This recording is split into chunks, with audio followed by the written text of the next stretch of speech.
Hey everybody, what's happening? Son of a Silver Stacker here. In today's numismatic news and information for the 31st day of March 2022, I'd like to welcome you over to JM Bullion so we can look at the live spot prices. So gold is down $6.07 to 1934.90. Silver down 11 cents to 25.01. Platinum down $6.19 to 1012.33.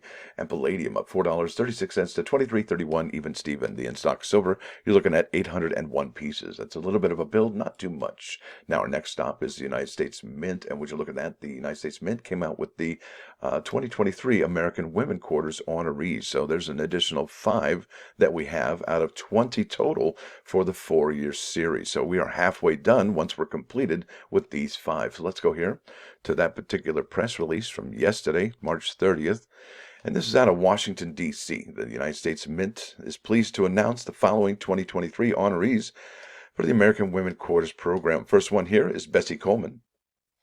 All right, this is pilot, advocate, and pioneer who flew to great heights as the first African American and first Native American woman pilot, as well as the first African American to earn an international pilot's license.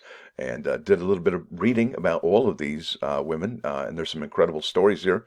And I think it's great that the Mint was able to pick some of these folks on here so that we may learn more about them and not just on a Google Doodle. Next one up here is Jovita Irar, Mexican-American journalist, activist, teacher, and suffragist. She devoted her life to fighting against separatist ideology and sought to create a better future for Mexican Americans. Next one here is, and I hope I don't, well, let's just give it a shot, right? The old college try. This is Edith Kanakaole, indigenous Hawaiian composer, chanter, dancer, teacher, and entertainer. Her, oh boy, here we go. Her Mo'olelo, or stories, serve to rescue aspects of Hawaiian history, customs, and traditions that were disappearing due to cultural bigotry of the time. So that's cool. She helped rescue her Hawaiian culture and history. Eleanor Roosevelt, First Lady, author, reformer, and leader. As chairperson of the Human Rights Commission, where she oversaw the creation of the Universal Declaration of Human Rights, and as the first chair of the UN Commission on Human Rights, she advocated diligently for civil liberties and the needs of the poor, minorities, and the disadvantaged.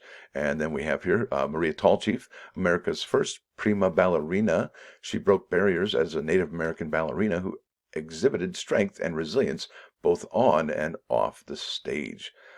So these seem like a lot of cultural advancements, right? Lots of amazing things going on here. The range of accomplishments and experiences of these extraordinary women speak to the contributions women have always made in the history of our country, said Mint Deputy Director Ventura C. Gibson. I'm proud that the Mint continues to connect America through coins by honoring these pioneering women and their groundbreaking contributions to our society. And it says here it's authorized by this law. This talks about the obverse depicts a portrait of George Washington, originally composed and sculpted by Laura Garden Fraser to mark George Washington's 200th birthday.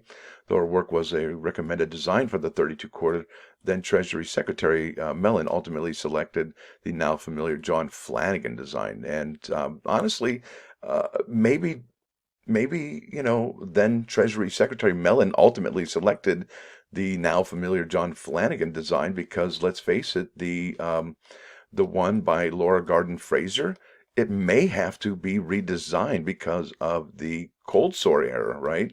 That we keep seeing. Not only, I mean, this was immediately on the Maya Angelou quarter and the Sally Ride quarter. So when we probably expected to see it on the rest of the series if they don't mitigate that or fix that, right? Now it talks a little bit more about these numismatic products as stipulated by public law. Great information here. I don't want to talk your ear off too much here. I'm also going to go to this page here. This is from a while back. This is American Women Quarters program, but they did update the information to include the 2023 candidates, right? So I'm going to leave a link in the description for the first page here and the second page here, so you can read about it. And I believe there is a video on this process as well. So this is basically the design selection process. This is what the Secretary of the Treasury does in conjunction with the United States Mint to pick these honorees, right? So here we go, the design selection process. The Secretary of the Treasury selects honorees following consultation with the Smithsonian Institution American Women History Initiative, the National Women's History Museum, and the Congressional Bipartisan Women's Caucus. In 2021, okay, this probably should have been the first sentence. In 2021, the public was invited to submit recommendations for potential honorees through a web portal established by the National Women's History Museum. And I remember doing a video about this, and I did leave a link in the description of that video for you to vote on this. And I know some of you submitted your ideas, and I know mine was Amelia Earhart, and hopefully she'll be one of the 10 remaining ones for either 2024 or 2025. Oh my goodness. Anyway, I'm going to move on to the next step, and that's step 1, appoint liaisons. The United States Mint will initiate the design process by contacting the appropriate officials within the Smithsonian Institution's American Women History Initiative.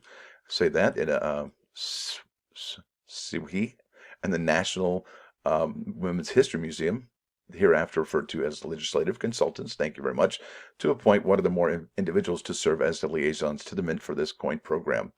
And it basically goes down here. Let me go to the final one. You can, like I said, you can read this, check this out. Design production upon secretarial approval. The formal concept recommendations, the Mint will proceed to produce original quarter designs focusing on aesthetic beauty, historical accuracy, appropriateness, and coinability.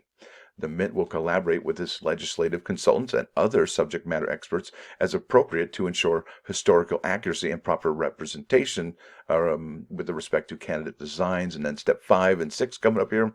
The Mint will present candidate designs along with comments or recommendations from the legislative consultants to the U.S. Commission of Fine Arts, CFA, for comment, and to the CCAC for review.